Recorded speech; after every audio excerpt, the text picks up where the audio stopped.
तर आजच्या व्हिडिओच्या माध्यमातून आपण जाणून घेण्याचा प्रयत्न करणार आहोत की रब्बी हंगाम 2023 व 24 यामध्ये झालेल्या अवकाळी पावसामुळे जे काही आपल्या शेतीमालाचं नुकसान झालं होतं त्या संदर्भात एक GR काढून शासनाने सर्वांची माहिती दिलेली आहे।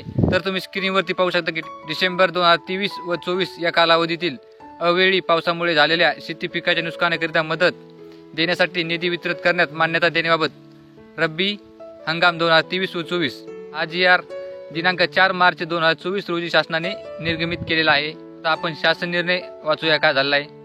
डिसेंबर 2023 व जानेवारी 2024 या कालावधीतील राज्यात अवेळी पावसामुळे झालेल्या शेती पिकांच्या नुकसानीसाठी शेतकऱ्यांना मदत देण्याकरिता राज्य शासनाच्या निधीतून संदर्भाधीन क्रमांक 4 येथील शासन निर्णयान्वये निश्चित केलेल्या दरानुसार एकूण 24,67,37,000 इतका निधी वितरित करण्यास शासन मान्यता देत आहे।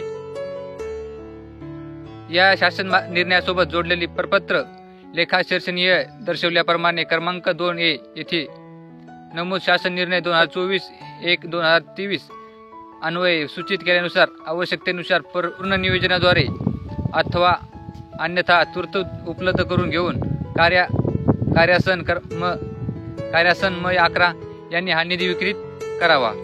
सर्व जिल्हाधिकारी यांनी वर अनुक्रमाने 2 येथील नमूद दिनांक 24/1/2023 अन्वये सूचित केल्यानुसार या प्रस्तावांतर्गत आलेल्या सर्व लाभार्थ्यांना माहिती विविध नमुन्यात तयार करून ती संगणकीय प्रणालीवर भरावी। ही माहिती 1 महिन्याच्या आत पूर्ण करावी। ही माहिती भरताना हंगामामध्ये सर्व विभागांना शेती पिकांच्या नुकसानीकरिता वितरित करण्यात आलेल्या मदतीच्या निधीमध्ये या प्रस्तावांतर्गत मागणी करण्यात आलेली निधीचा समावेश नाही याची दक्षता घ्यावी। एका हंगामात एका वेळेस याप्रमाणे राज्य आपत्ती प्रतिसाद निधीमधून विविध दराने मदत देण्यात येते असल्याची खात्री करावी। तसेच ज्या शेती पिकांच्या नुकसानीकरिता मागील पावसाळी हंगामातील यापूर्वी मदत दिली आहे त्यातील त्याच शेती पिकांच्या नुकसानीकरिता या हंगामातील पुन्हा मदत देण्यात येत नसल्याची खात्री करावी। शासन निर्णय महसूल वन विभाग दिनांक 27/3/2023 व दिनांक 1/1/2024 नुसार जिरायत पिके, बागायती पिके व बहुवार्षिक पिके यांच्या नुकसानीसाठी मदतीच्या विविध दरानुसार जास्तीत जास्त 3 हेक्टर पर्यंत मर्यादित असल्याची खातरजमा करण्यात यावी। वरील अटी संक्रमणाच्या शासन निर्णय दिनांक 10/1/2024 करिता देखील लागू राहील। वरील निधी खर्चाकरिता संदर्भाधीन सर्व शासन निर्णयातील सूचकांचे व निकषांचे काटेकोरपणे पालन करावे। प्रयोजनामध्ये निधी मंजूर करण्यात आला आहे त्याच प्रयोजनासाठी सादर निधी खर्च करण्यात यावा। ही मदत देताना केंद्र राज्य शासनाचे चक्रीवादळ, पूर इत्यादी नैसर्गिक आपत्तीकरिता विहित केलेल्या अटी व शर्तीच्या पूर्तता होत असल्याची खात्री सर्व संबंधितांनी करावी। लाभार्थ्यांना मदत वाटपाची कार्यवाही पूर्ण झाल्यानंतर लाभार्थ्यांची यादी व मदतीचा तपशील जिल्हाधिकारी संकेतस्थळावर प्रसिद्ध करण्यात यावा।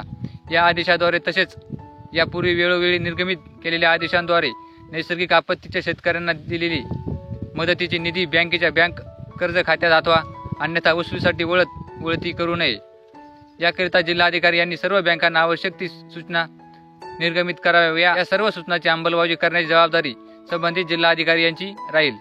सादर निधीतून करण्यात येत असलेले खर्चाचे लेखी निधी अहिरेत करण्यात आलेले कार्यालयाच्या स्तरावर ठेवण्यात यावे व करण्यात आलेल्या खर्चाचा कोषागार कार्यालय व महालेखपाल कार्यालयाशी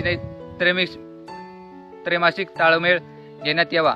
राज्य आपत्ती प्रतिसाद निधीमधून तसेच राज्य शासनाच्या निधीमधून उपलब्ध करून दिलेला निधी खुर्ची पडल्यानंतर तातडीने निधीचा उपयोगिता प्रमाणपत्र संबंधिताकडून प्राप्त करून घेऊन एकत्रितरित्या शासन सादर करण्याची जबाबदारी विभागीय आयुक्तांची राहील। तर आपण पाहू शकतो की अशा प्रकारे हा GR आलेला आहे। हा GR शासनाने दिनांक 4/2024 रोजी निर्गमित केलेला आहे। तर आशा करतो की आपल्याला देखील या पीक विम्याचा फायदा नक्कीच होईल।